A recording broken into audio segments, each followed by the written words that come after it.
সারা দেশের মতো বরিশালে জমে উঠেছে নির্বাচনী প্রচার। প্রার্থীরা দিচ্ছেন নানা প্রতিশ্রুতি। এ নিয়ে বিস্তারিত জানাতে যোগ দিচ্ছেন সহকর্মী শাকিল মাহমুদ। শাকিল, সেখানকার প্রচারণা কেমন দেখছেন জানাবেন। বুবলি, বরিশালে কিন্তু প্রচারণায় একেবারেই জমজমাট। বরিশালের যে ৬টি আসন আছে সেই ৬টি আসনে মোট ৩৬ জন প্রার্থী কিন্তু প্রতিদ্বন্দ্বিতা করছেন। তবে একমাত্র যিনি নারী প্রার্থী আছেন মই মার্কার ডাক্তার মনীষা চক্রবর্তী, তিনি আজ এই প্রচারণা চালাচ্ছেন বরিশালের চরমোনাইতে। এবং আমরা একটু তার সাথে যুক্ত হতে চাচ্ছি যে একমাত্র নারী প্রার্থী আপনি, ভোটারও অর্ধেক নারী, কেমন সাড়া পাচ্ছেন?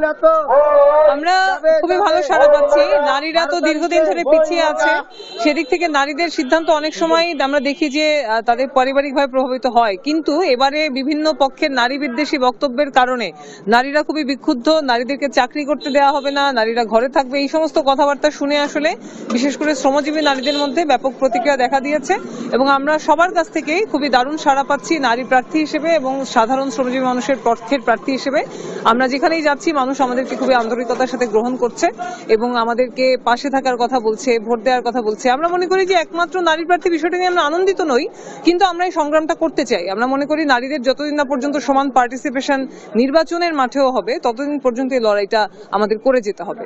ভোটের মাঠে কোনো বাধার সম্মুখীন হচ্ছেন না? হ্যাঁ, আমরা বাধার সম্মুখীন হচ্ছি। বিভিন্ন রকম যখন নারী বিদ্বেষী বক্তব্য আসে, নারী বিদ্বেষী রাজনৈতিক পজিশনগুলি যখন আসে, তখন তো সেটা অবশ্যই একটা বাধা। আবার আরেক দিক থেকে হুমকি ভয়ভীতি প্রদর্শন, সেই ঘটনাগুলিও ঘটছে।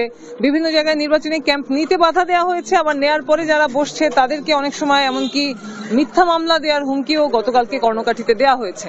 তো আমরা বলতে চাই যে এই যে এক ধরনের দখলদারিত্বের অ্যাটিটিউড এখনই নির্বাচনের আগেই এটা যে প্রকাশ পাচ্ছে, আমরা মনে করি যে শুধুমাত্র একটা 17 বছর একটা সরকারকে বিদায় দেওয়াই তো বড় কথা নয়।